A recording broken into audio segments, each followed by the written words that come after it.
এখন আদৰ্শ গাঁৱৰ উন্নয়নৰ ফপোলা স্বৰূপ উদঙাইছে ধুবুৰী মহামায়া উন্নয়ন খণ্ডৰ বিষয়া কৰ্মচাৰী।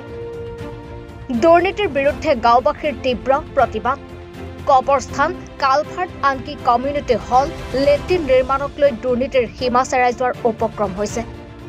দৃষ্টি আকৰ্ষণ কৰিবনে অসম চৰকাৰৰ লগতে ধুবুৰী জিলা আয়ুক্ত দিবাকৰ নাথ মহোদয়ে? শেহতীয়াকৈ ধুবুৰী জিলাৰ মহামায়া উন্নয়ন খণ্ডৰ যোগীৰমহল গাঁও পঞ্চায়তৰ ঘাছবাৰী আদৰ্শ গাঁৱত উন্নয়নৰ নামত কেৱল লুণ্ঠনৰহে প্ৰতিযোগিতা চলোৱাৰ অভিযোগ উত্থাপিত হৈছে। উল্লেখ্য যে ঘাছবাৰী আদৰ্শ গাঁৱত আবণ্টিত কবৰস্থান, কালভাৰ্ট, কমিউনিটি হল, লেট্ৰিন নিৰ্মাণৰ কামত মহামায়া উন্নয়ন খণ্ডৰ বিষয়া কৰ্মচাৰীৰ লগত কমিছনৰ মিতিৰালীয়া ঠিকাদাৰ চৈতন্যপাল ওৰফে ৰাকেশে কেৱল লুণ্ঠনৰ প্ৰতিযোগিতা চলোৱাৰ গুৰুতৰ অভিযোগ উত্থাপিত কৰিছে স্বয়ং গাঁওখনৰ স্থানীয় ৰাইজে। ইপিনে কমিউনিটি হল নিৰ্মাণৰ নামত এক প্ৰকাৰৰ গোহালিলৈ পৰিণত কৰাৰ লগতে কালভাৰ্টক লৈ গাঁওবাসীয়ে নৰসদৃশ যাতায়াত কৰিব লগা হৈছে বুলি জানিবলৈ দিয়ে। আজি স্থানীয় ৰাইজে ঠিকাদাৰৰ বিৰুদ্ধে সাব্যস্ত কৰে তীব্ৰ প্ৰতিবাদৰ।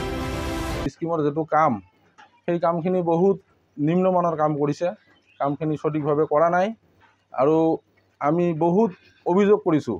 এই কালভাৰ্টৰ কাম কৰিছে আৰু বাকী দুটা স্কিমৰ কাম কৰিছে, কবৰস্থানৰ কাম কৰিছে আৰু এটা কমিউনিটি হলৰ কাম কৰিছে। সেই কামবিলাকো আধৰুৱা কৰি লেতেৰা কৰি পেলাই থৈ দিছে। সেই কামখিনিও কৰা নাই আৰু আমাৰ এই বিশেষ কৰি এই কালভাৰ্টখনত কালভাৰ্ট বনাই থৈ দিছে। ছাইডত আমাৰ চাবৱে বনাইছিল। চাবৱে বনাৰ পিছত এই চাবৱেলা যিবিলাক মাটিৰ মালিক আছে সেই মালিকবিলাকৰ লগত 2,000-4,000 টকা দিয়াৰ কাৰণে বহুত কাজিয়া পেচাল কৰি কোদাল বেলচা লৈ ছাইডৰ পৰা মাটি দি আজিও আপোনালোকে চাব যায় তাতে মাটি দি কালভাৰ্টখিনি বনোৱা নাই। ইমান বাৰিষা গ'ল, বৰষুণ গ'ল, ৰাইজে নিজে মাটি দি আজিলৈকে চলি আছে।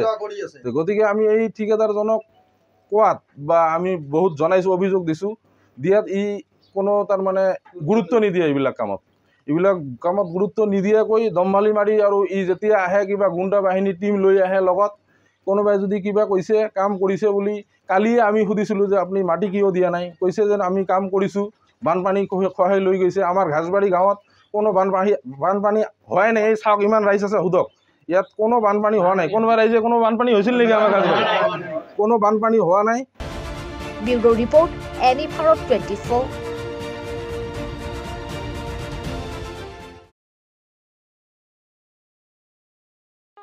ৰব, আপুনি যে এটা অপৰাধ কৰিবলৈ গৈ আছে, আপুনি জানেনে? এই নাবালিকা গৰাকীক এতিয়াই বিয়াত বহোৱাটো যে এটা অপৰাধ, আপুনি জানেনে? অপৰাধ কেনেকৈ?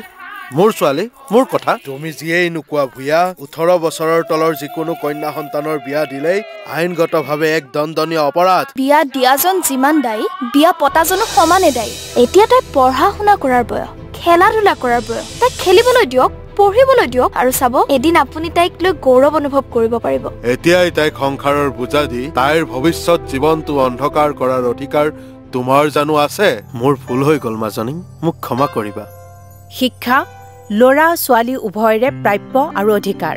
আপোনাৰ কন্যা সন্তানক তাইৰ এই প্ৰাপ্যৰ পৰা বঞ্চিত নকৰাব। বাল্য বিবাহ ভাৰতীয় আইনৰ দ্বাৰা বিহিত এক দণ্ডনীয় অপৰাধ। এনে অপৰাধ কৰি আপোনাৰ কন্যা সন্তানৰ ভৱিষ্যত অন্ধকাৰৰ মাজলৈ ঠেলি নিদিব।